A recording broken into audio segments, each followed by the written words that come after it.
We're just over halfway through the series, and already you should have picked up some pretty useful skills. You now know how to enter a mindful state at any time, so you can better appreciate your surroundings or at least just escape the stress for a few moments of respite. But let's rewind and look at that stress in a little more detail. What is it about stress that makes it so serious? Why are we trying to combat stress? And is stress always bad? Actually, stress is something that is sorely misunderstood by a lot of people. Stress is not really one thing, rather, it's a spectrum of responses that occur in response to dangerous situations. Essentially, when you detect danger, your body's response is to release hormones and neurotransmitters that trigger the fight or flight response. This is the response that we described earlier, and it's modulated by the following hormones stroke neurotransmitters. And neurotransmitters are like hormones, but they affect the brain more directly and they don't last as long. And they are dopamine, epinephrine, norepinephrine, serotonin, cortisol, glutamate, testosterone, and estrogen. Together, these cause a number of symptoms that you should be familiar with if you've ever gotten into an argument, fight, or a dangerous predicament. And if you haven't, oh, who are you?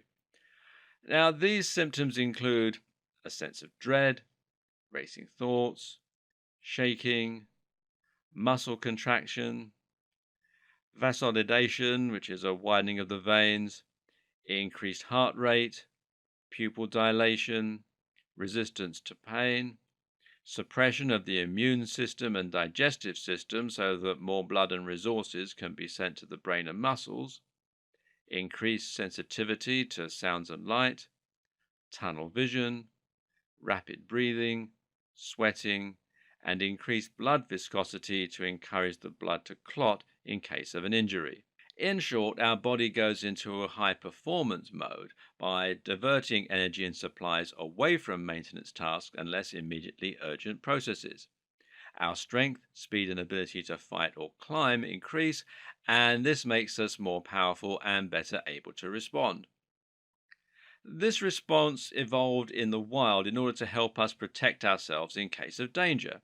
If we saw a predator or we saw a forest fire, then these changes would help us escape.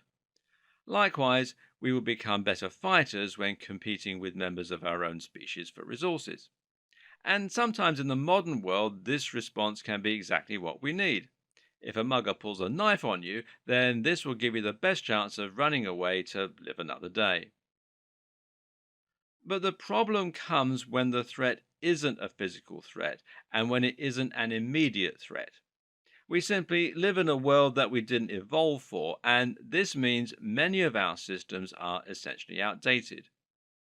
For example, if you're giving a speech, then your body will react in just the same way as it would if you saw a forest fire. And in this case, none of the changes would help at all. You'd be more likely to stutter, you'd look sweaty, and your voice might even change. And if you panic, and sometimes stress can feel like a heart problem, then this can eventually create a vicious circle causing you to get more and more stressed, eventually hyperventilating and passing out as a result. And this is what happens in the case of an anxiety attack. Moreover, this is also how we respond to being in debt, or hating our jobs, or waiting to hear back about an offer we put in on a house. But we can't run away from these problems and we can't fight them. And this means that the fight or flight response can continue on a low level for a long duration of time. And this is what we call chronic stress, and it's bad for all kinds of reasons. For starters, chronic stress means that our immune system and digestion are suppressed for long periods of time. This can lead to malabsorption as we become less able to get extra nutrients from our food, and it can prevent us from sleeping and it can make us more immune to disease. What's more is that eventually this stress can cause us to run out of the catecholamine neurotransmitters that allow us to focus. This is called adrenal fatigue and it's linked with depression and chronic anxiety. Note as well that no neurotransmitter and no hormones work in a vacuum. If you increase one, you alter others. And when you increase cortisol, associated with chronic stress in particular, you also increase ghrelin, the hunger hormone. This also encourages something called lipogenesis, meaning that more of the fuels in your diet will be stored as fat than used for energy. In fact, cortisol even breaks down muscle by producing something called myostatin, which signals the body to break down muscle for energy. So it's important for your physique as well that you learn not to feel stressed when it isn't useful. And this is why it's so important that we learn to respond appropriately to the situation at hand and to suppress stress when it isn't appropriate, so that we can carry on enjoying life and staying healthy. Mindfulness is the path to that eventuality. But the thing is, there is such a thing as positive stress. The aim here is not to completely remove stress from your life, rather, it's just to control it. And as we've already seen, stress is a positive tool if you're trying to enhance your physical performance. If you're in a race or if you're surfing, then this response is exactly what you need in order to get things done. But the ideal situation would be that you get all the benefits of the fight or flight response without the negatives. Now, imagine if you could gain that focus and that increased muscle mass, but without the sense of dread and fear. As it happens, such a state may exist. It's what psychologists call a flow state, and it tends to be triggered during moments when we are highly focused on something that we also actually enjoy. The example given most often is extreme sports, where some athletes describe the world seeming to slow down around them while they pull off amazing moves and feel more alive than they ever have done. We also experience flow when we're completely focused on the work we're doing or when we're so deep in concentration that we forget the time and speak through the night.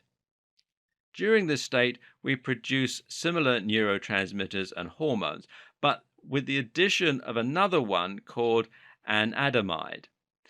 Now, this is the bliss hormone that's also connected to abstract and creative thinking.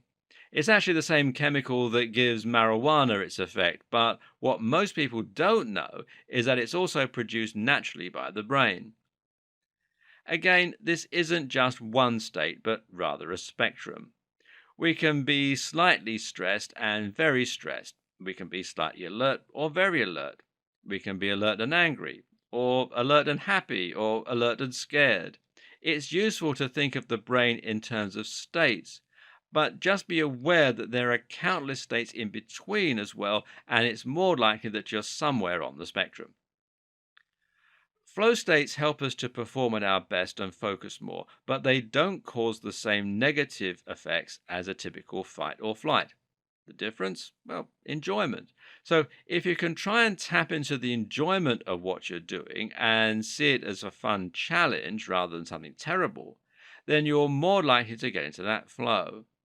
Find the fun in what you're doing, find what you're passionate about in it, and learn to actually enjoy it. And you can do all this using very similar strategies to the cognitive restructuring that we've already seen. And likewise, you also need a low level of eustress.